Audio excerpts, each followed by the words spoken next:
আপনি কি জানেন আপনার জমানো টাকা আপনার জন্য জান্নাতের সিঁড়ি হতে পারে, আবার জাহান্নামের আগুনও হতে পারে। একই সম্পদ, কিন্তু ফলাফল সম্পূর্ণ ভিন্ন। আজকের হাদিস জানলে আপনি হয়তো আজই নিজের হিসাব বদলে ফেলবেন। হাদিসটি বর্ণনা করছেন খালিদ ইবনে আসলাম রহিমাহুল্লাহ। তিনি বলেন, আমরা একদিন আবদুল্লাহ ইবনে ওমর রাদিয়াল্লাহু আনহুর সাথে বের হয়েছিলাম।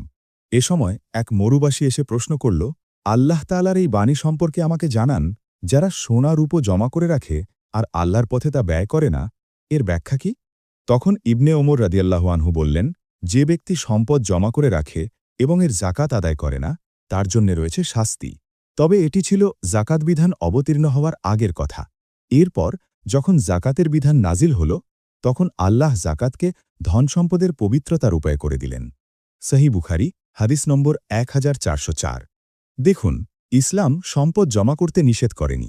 আপনি ব্যবসা করবেন, সঞ্চয় করবেন, ভবিষ্যতের জন্য পরিকল্পনা করবেন, এসব বৈধ। কিন্তু সমস্যা তখনই যখন আমরা জাকাত দিই না, যখন গরিবের হক আটকে রাখি, যখন সমাজের অসহায় মানুষদের কথা ভুলে যাই। জাকাত মানে শুধু টাকা দেওয়া না, এটা আপনার সম্পদকে হারাম থেকে হালাল ও পবিত্র রাখার একটি মাধ্যম। ভাবুন তো, আপনার ব্যাংক ব্যালেন্স আছে, জমি আছে, সোনা আছে, কিন্তু যদি জাকাত না দেন, তাহলে সেই সম্পদই কিয়ামতের দিন আপনার বিরুদ্ধে সাক্ষী হবে। অন্যদিকে যদি নিয়মিত জাকাত দেন, এই সম্পদই আপনার জন্য নূর হয়ে যাবে, বরকত হয়ে যাবে। বাংলাদেশে আমরা অনেক সময় বলি, এই বছরটা একটু কষ্টে আছি, পরে দেব। কিন্তু মৃত্যু কি সময় দেখে আসে? আমরা কত কষ্ট করে টাকা উপার্জন করি, কিন্তু যদি সেই টাকা আমাদের বিরুদ্ধে সাক্ষী হয়ে দাঁড়ায়? তাই আজ থেকেই হিসাব করুন, আমার জাকাত কি ঠিকমতো আদায় হচ্ছে? রমজান আসলে আমরা অনেকেই দান করি, কিন্তু জাকাত শুধু দান নয়, এটা ফরজ। এটা ইচ্ছা না, এটা বাধ্যবাধকতা। জাকাত দিলে সম্পদ কমে না, বরং বরকত বাড়ে।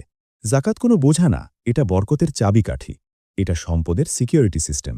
আজকে আমি আপনাদের একটা চ্যালেঞ্জ দিচ্ছি। যদি আপনার উপর জাকাত ফরজ হয়ে থাকে, আজই হিসাব করুন। যদি নিশ্চিত না হন, জানার চেষ্টা করুন। আর এই ভিডিওটি লাইক দিন, শেয়ার করুন। হয়তো কারো সম্পদ জাহান্নাম থেকে জান্নাতের পথে চলে যাবে। আর যদি আপনি নিয়মিত জাকাত দেন, কমেন্টে লিখুন, আলহামদুলিল্লাহ, আমি জাকাত আদায় করি। এ ধরনের সহিহ হাদিস ভিত্তিক ভিডিও পেতে আমাদের চ্যানেলটি ফলো বা সাবস্ক্রাইব করে পাশে থাকা বেল আইকনটি অন করে দিন।